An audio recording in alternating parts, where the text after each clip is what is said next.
আপনারা আমাকে জন্য এমন কিছু করবেন যাতে আওয়ামী লীগ যেটা না করতে পারছে আপনারা সেইটা কই আমাকে দেখাবেন। অ্যাবসলিউটলি রাইট, ওই জায়গাটাই কাজ করব। আমাকে একটু সুযোগ দিতে হবে তো সেই কাজটা করার জন্য। ইনশাআল্লাহ দিব অবশ্যই। আর আপনারা যেমন এখন আসছেন, দ্বিতীয়বার জানি এরকমের জানি বারবার আসা হয়। আর ওর পরে জানি দেখি না যে আপনার কোনো খবর নাই, ঠিক আছে, এইটা জানি দেখি না। আর এরকম ভাবে হাসি খুশি ভাবে জানি এগিয়ে যাইতে পারেন, ঠিক আছে। ওই যে ইলেকশনের পরে যাতে আসি, ওই পরীক্ষাটা দিতে চাই আমি।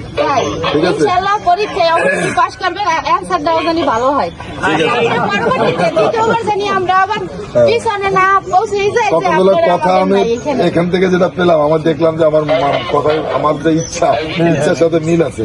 ইনশাআল্লাহ অবশ্যই থাকবে, কিন্তু অবশ্যই কিন্তু একটু খেয়াল করতে হবে, ঠিক আছে। স্বাভাবিক মতো সবাই জনগণ আমরা একই সাথে গরিব ধনী সবাই জানি একই সাথে এমন ভাবে মিলমিশে রাখতে পারি যাতে সবাই দেখলে মানে আমাদের সবাই ভালো পায়, এরকমে থাকতে হবে। বৈষম্য থাকবে না, জি, ঠিক আছে। অবশ্যই, অবশ্যই। এটা কিন্তু- সাম্য মানবিক টুঙ্গিপাড়া কোটারিপাড়া করতে চাই, পাশে থাকবো সবসময়। ওকে। আচ্ছা,